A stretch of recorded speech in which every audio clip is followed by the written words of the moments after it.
Nous avons vu l'autorité suprême plutôt. Nous avons vu les voyants qui ont donné de leur corps, de leur âme jusqu'au sacrifice suprême, être tués sans aucune autre forme de procès par celui effectivement qui était l'autorité suprême de l'armée, de la police Kanambe. Là, je cite le voyant Mbouja Mabé, le voyant Baouma Mbamba, le voyant Mamadou Ndala Mustafa, le voyant Bikweto et que sais-je encore. Parce que d'un côté, on avait un président, de notre côté, on avait notre bourreau. Et il a façonné un réseau bien puissant au sein des services de sécurité parce que pendant qu'il était aussi président, il a eu comme Azarias Souverois, vice-président en charge de la sécurité, défense et que sais-je encore. Et ils ont façonné un réseau qui soit difficile à démanteler. Ouais. Dans un laps de temps, Dieu aidant, il s'est dévoilé. Et donc, quand on connaît les vrais problèmes, on ne joue plus avec les petites situations, mais on s'attaque au gros problème parce qu'une fois les pas décapiter la tête, le corps ne sert plus à rien. Alors, pendant ce temps, ce homme de Hippolyte Kanambe a façonné, à classifier ou à stratifier l'armée, que nous, à notre niveau, pas seulement l'armée, même la politique et autres, ils ont créé des hommes qui leur sont fidèles, notamment la première catégorie sont des hommes qui sont fidèles à Kabila, à Museveni, à Kagame, et que sais-je encore, qui sont des grands officiers, des grands dignitaires dans tous les instants, qui influencent toujours positivement en faveur de tout ce qui est contre la RDC, et qui influencent négativement de tout ce qui est positif pour la RDC. C'est constitué effectivement de grands généraux, qui ne sont pas nécessairement des Rwandais. Là, il ne faut pas concevoir la face. Ouais. Parce que dans 18 ans, étant président d'un pays comme le Congo, tu sais faire des hommes toi-même. Surtout quand tu as une mission nauséabonde, tu sais trier les imbéciles pour leur donner la place des dignitaires. Un imbécile ne réfléchit pas deux fois. Parce que pour ces imbéciles, ils ne visent que la survie immédiate, sans compter ni sur l'avenir, ni sur le passé. Ce sont là des grands Congolais de père et de mère qui sont devenus des grands maîtres de l'ennemi malgré les postes stratégiques qu'ils ont continué à conserver depuis très longtemps. Et là, nous voyons les généraux qui ont récemment été arrêtés, imaginez-vous, gratifiés à 4 étoiles dans un intervalle de 5 ans, jusqu'à aller à la chaire de l'église, dire je ne trahirai jamais la République, le chef de l'État est Dieu, mais tu trahis quand même, tu vois. Ouais. Là, je vois l'ancien chef d'état-major général, c'est pas un secret. Ouais. Le général Chioué, ouais. Général comme ouais, ouais. Chioué, Christian. Ouais. Vous voyez un général, Frank Toumba, qui dans certains coins s'est tapé la poitrine d'être un vice-président de la République d'une manière ou d'une autre, mais qui trahit tout de même la patrie et son frère congolais qui a placé la confiance en lui au profit de Kigali. Kigali qui n'a rien de tout le plan. Car sur le plan démographique, le Kigali est 10 fois moins que le Congo. Sur le plan superficiel ou géographique, c'est 80 fois moins que le Congo. Sur le plan richesse naturelle et potentialité, c'est moins 1000 fois le Congo. Et donc, je ne vois rien qu'il faut envier chez Kigali, même s'ils ont ces femmes qui font des hirondelles pour venir tromper les hommes. Mais ce sont des pitchs qui font toute leur nuit, toute leur journée en train de s'accoupler avec n'importe qui à Kigali, qu'on vient de verser au Congo pour tromper la vigilance ou l'attention des Congolais. Et donc, un général d'armée ou général-major, lieutenant-général en fonction est capable même d'aller aux États-Unis avec 1 kilo d'or, 2 kilos d'or. Il va aller marier la fille d'un milliardaire. On n'a pas besoin, on n'a aucune raison qui puisse nous amener à trahir le Congo. Parce que nous sommes ce trésor divin. Et à part cette catégorie, il y a effectivement cette catégorie des affairistes. Ce sont des gens sans position qui ne se recherchent que pour leur servir. Qui font la concurrence avec ceux qui existent dans l'État ou avec ceux qui vivent en Europe, en Asie. Alors pour eux, c'est simplement l'argent ou rien. Alors, ils basculent d'un côté ou d'un autre selon qu'ils ont des intérêts à gagner. Ouais. Les autres sont des patriotes qui sont laissés pour compte depuis que Kabila a façonné son système. Alors, ce qui se passe, Dieu merci parce qu'il a ouvert grandement les yeux de notre président, son excellence Félix Tshisekedi Antoine, qui a compris finalement qu'il y avait les vers dans le fruit et qui a commencé à pêcher ou à tirer ou à retirer ces vers de la manière la plus correcte. Ouais. Mais comme ces gens, ils ont un réseau mafieux très sophistiqué, qui n'est pas seulement impliqué dans les domaines militaires, mais aussi dans les domaines économiques, dans les domaines politiques, dans les domaines ecclésiastiques. Ils savent maintenant, ils ne veulent pas mourir seuls, il faut le dire. Au départ, ils ont commencé par cibler les compatriotes congolais au gradé pour les imputer des infractions aussi puériles, s'il faut le dire, en les faisant arrêter gratuitement pour désarticuler la défense que nous avions autour de Goma et Arunturo. Là, je cite nommément le général Mpezo Prino, qui était commandant région de la 34e région militaire. Je dois rappeler aux gens qui sont en train de nous suivre que peut-être vous n'êtes pas sur l'écran. Général Brinon dont il parle, c'est lui ici. Non, c'est lui ici. Donc, Général Brinon est arrêté, c'est ça? Oui, Brinon Mpezo, un ancien phase qui avait fini sa formation de l'école des officiers pendant la Deuxième République. Non, je pense que je me suis trompé. Le général Bruno, c'est ici. Je pense que je vais vous expliquer une personne après l'autre. Comme ça, on va bien passer par là. Oui, allez-y, monsieur Gilles Moulumba. Oui, un ancien infoïste sur la Deuxième République qui avait fait ses prouesses contre même là qui travaillait à l'état-major général dans le bureau des opérations, et qui a travaillé à Beni à l'époque quand il était encore colonel, quand le général Baouma voulait en découdre avec les Azadiev, qui fut promis à Goma, commandant région, et avec lui Chirimwami et le général Mutupeke Tiamasa, nous les Wazalendo, on avait 6 mètres sur place et le colonel Sylvain Sakache, qui était à l'époque directeur des renseignements de la 34e région, on avait pu mettre sur pied un mécanisme de contenance de l'ennemi et il ne savait pas bouger d'un seul iota. Or, malheureusement, le réseau de Kabila, bien implanté ici, le réseau de Kigali, va lui imputer arbitrairement les motifs de collaboration avec les FDLR au départ, qui sera commué en détournement de 20 000 $. Il sera gratuitement condamné pour 3 ans.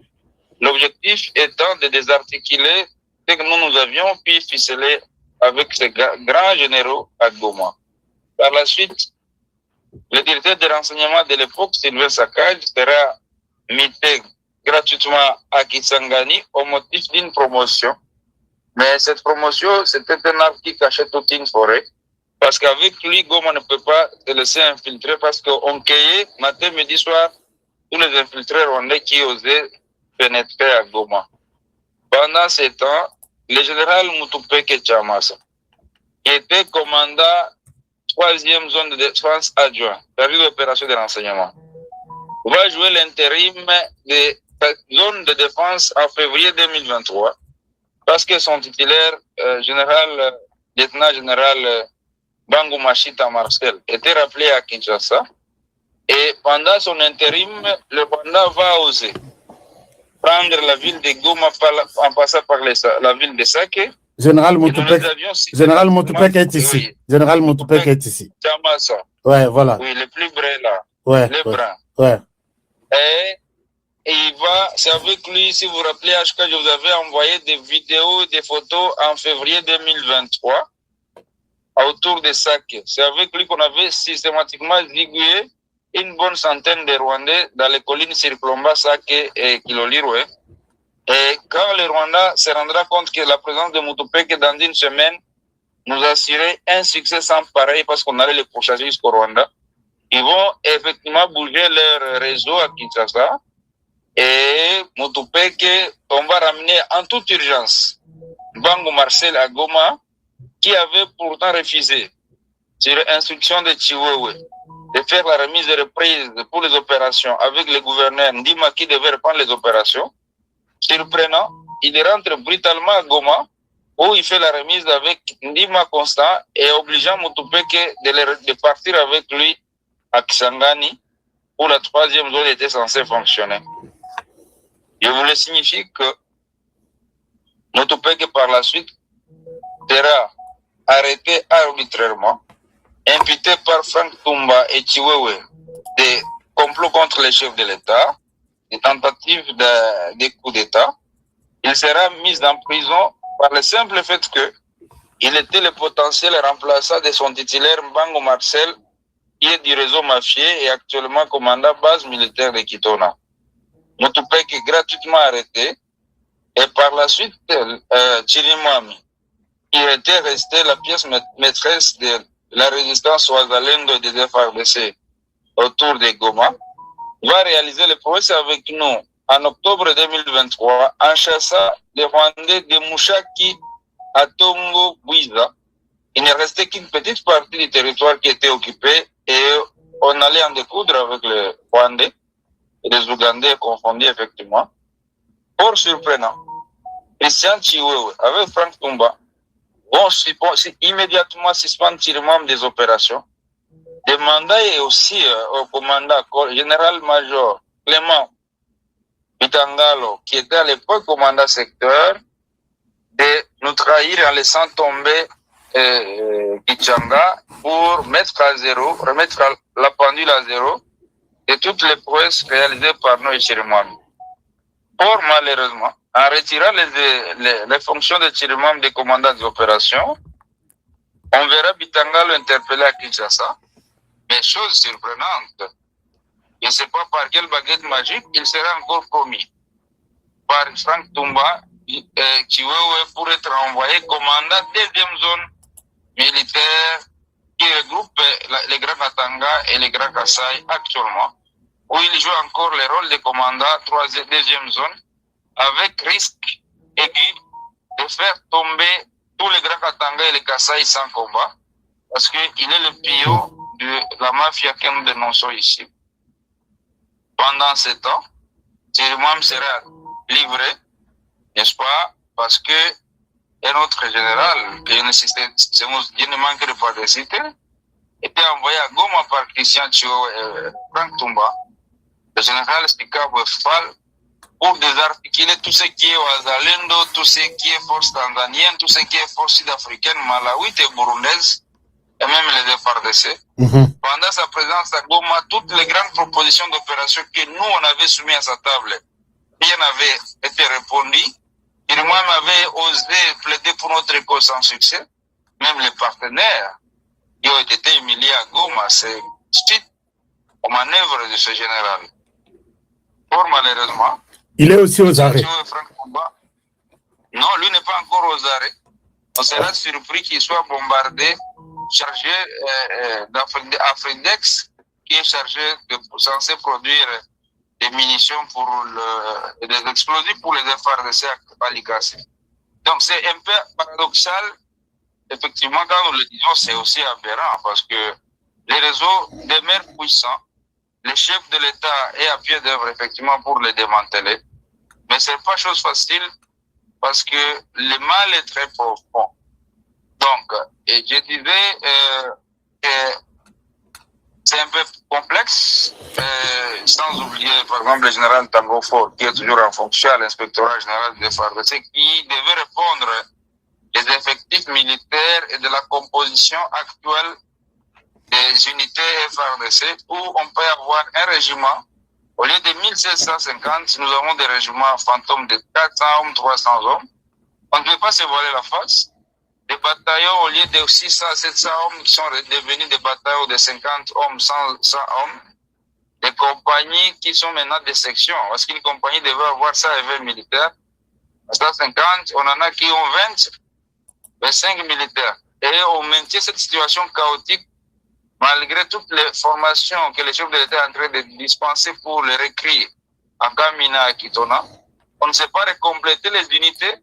On les maintient tout de même dans une situation inconfortable et de désarticulation. Là, cette responsabilité incombe à l'inspectorat qui est géré par le général Tangofor.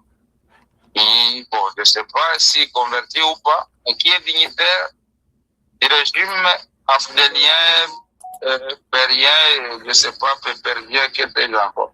Donc, c'est un peu, sans oublier de citer le général Massundu, qui rappelait à Kinshasa de la deuxième zone de défense sera propulsé commandant troisième zone de défense qui va faciliter la chute de Goma. Vous avez dénoncé ça, une fois pour les gens de Massoudou. Je crois que nous avons fait une émission, vous avez dénoncé ça. Et aujourd'hui, quand même, il est aux arrêts, il est en dolo, je pense.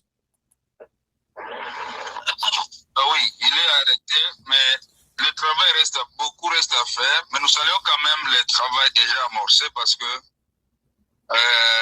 ça a pris au chef de l'État le maximum pour comprendre les rouages et nous ne pouvons que lui jeter les fleurs tout en l'encourageant à faire davantage parce que le Congo actuel, c'est comme un homme qui aime bien sauver un peuple ou une famille pris en otage par un papa irresponsable qui a fait des enfants chez la maman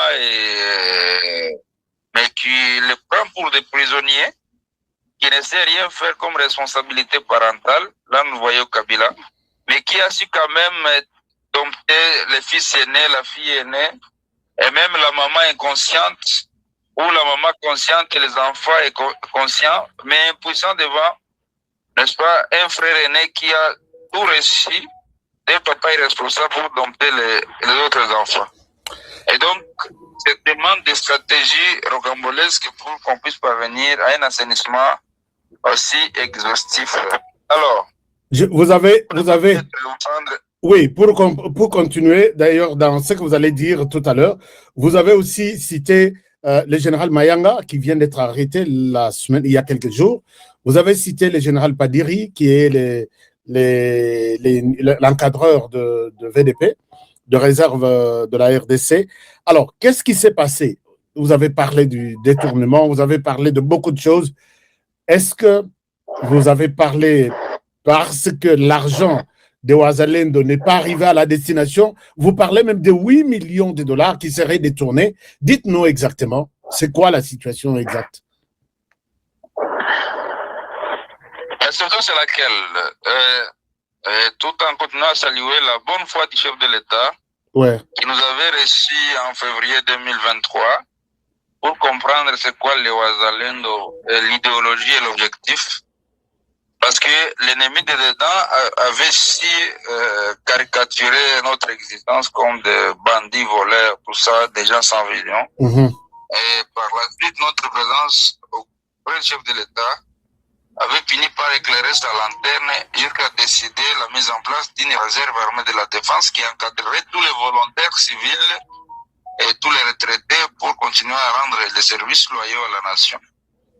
Et par la suite seront désignés le général Padiri Boulenda comme commandant au cordeau national de la réserve de la défense en décembre 2023. Le général Padiri dont il parle est là. Le général Padiri dont il parle est là. Pour bien vous aider à comprendre. Les gens qui sont sur TikTok, vous ne pouvez pas voir, mais je vais vous montrer plus tard.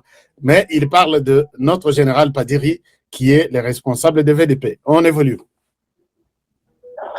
Par la suite, on désignera le général Mayanga Wakishuba Janvier comme son adjoint chargé des opérations de renseignement, et puis le général Godance comme chargé de l'administration et la logistique. Le général Janvier est ici. C'est Lucie. Voilà. Le général Janvier est là, juste derrière moi. Mayanga. Voilà, c'est lui. Voilà, Mayanga Wakishuba Janvier. D'accord.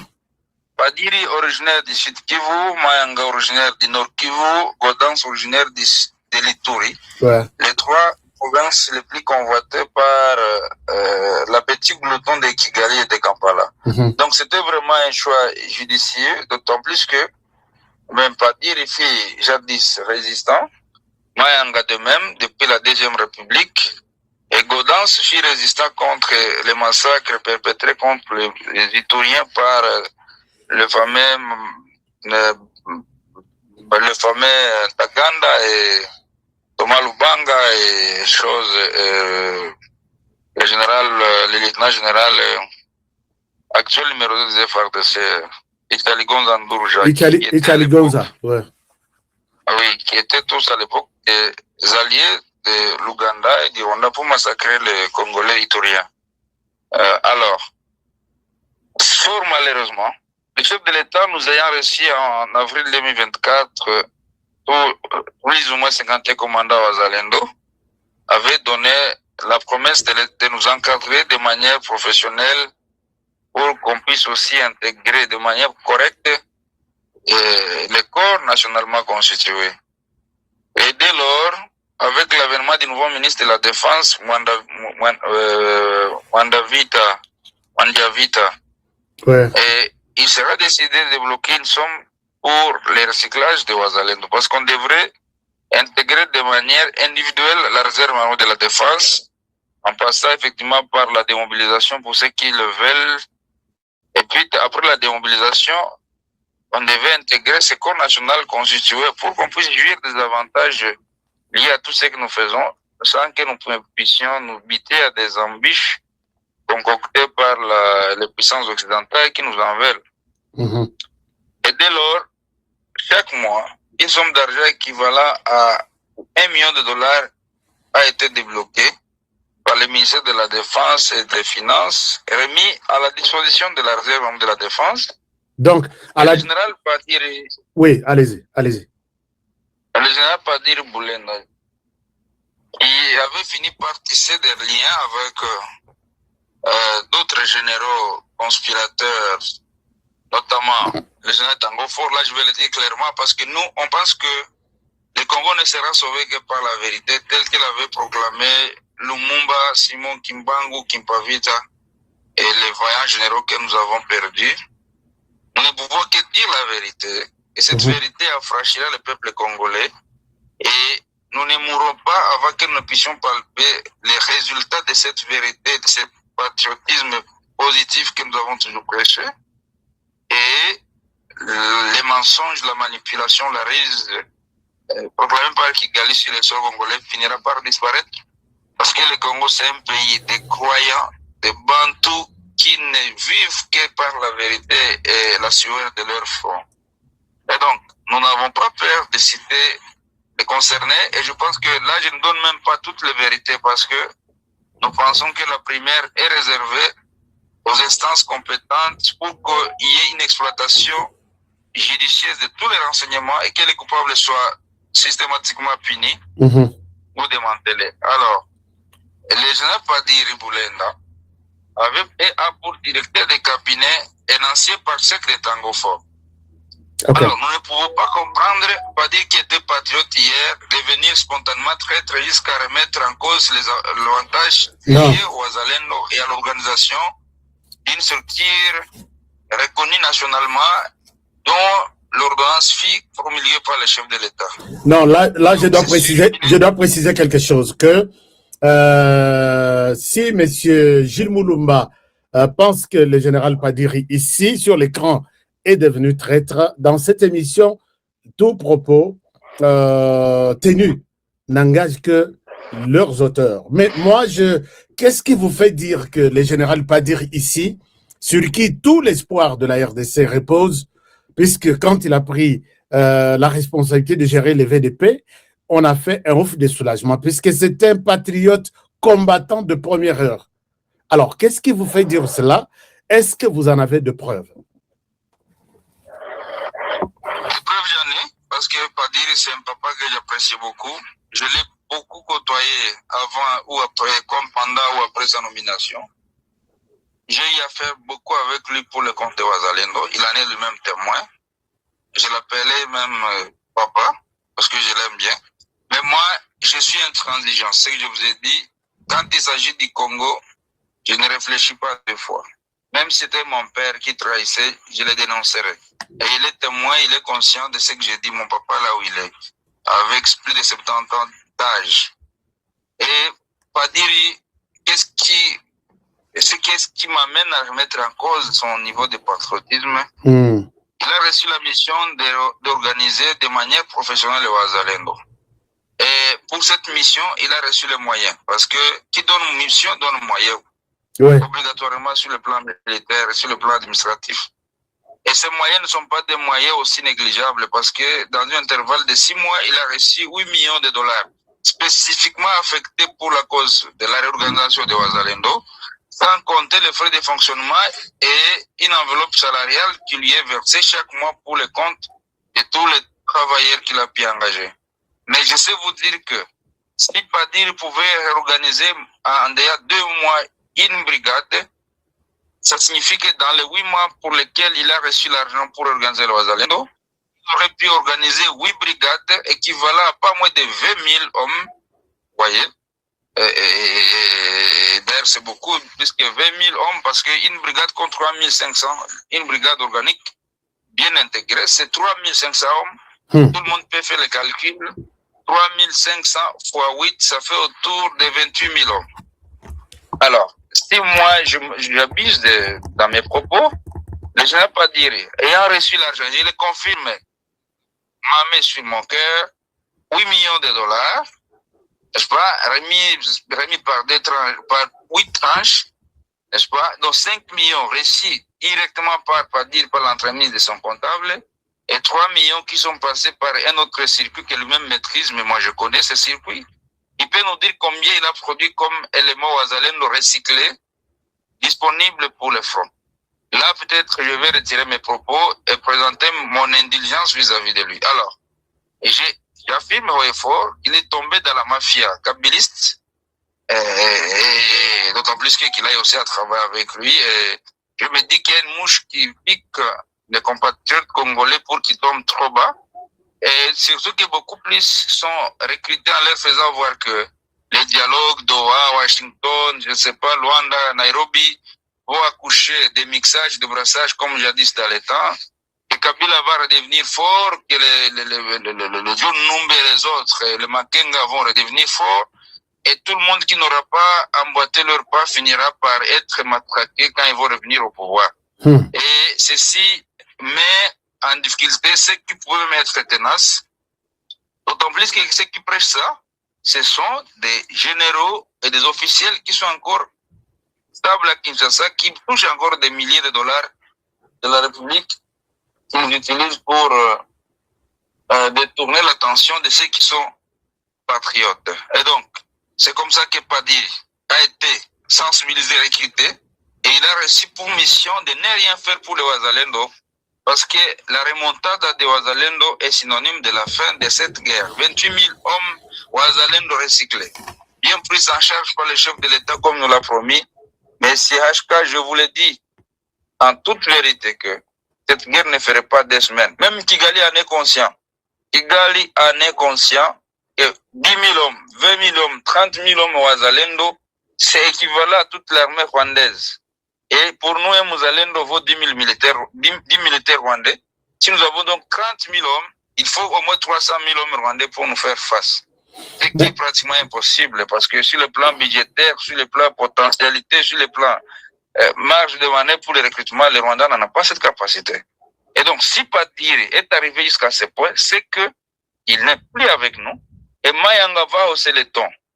En haussant le ton, selon nos renseignements, il sera le ministre de la Défense, Mandiavita, va inviter la réunion, convoquer une réunion où Padiri et Mayanga se confrontent et où le général Tango Fort est invité.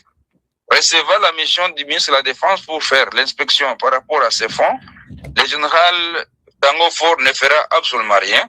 Et comme Mayanga avait tapé les points sur la table, et il va finalement être victime d'une médisance, de la calomnie et de fabrication des renseignements injustes pour se faire humilier et arrêter comme nous l'avons vécu dans la nuit du samedi au dimanche de la semaine passée. Donc, C'est une vérité crue.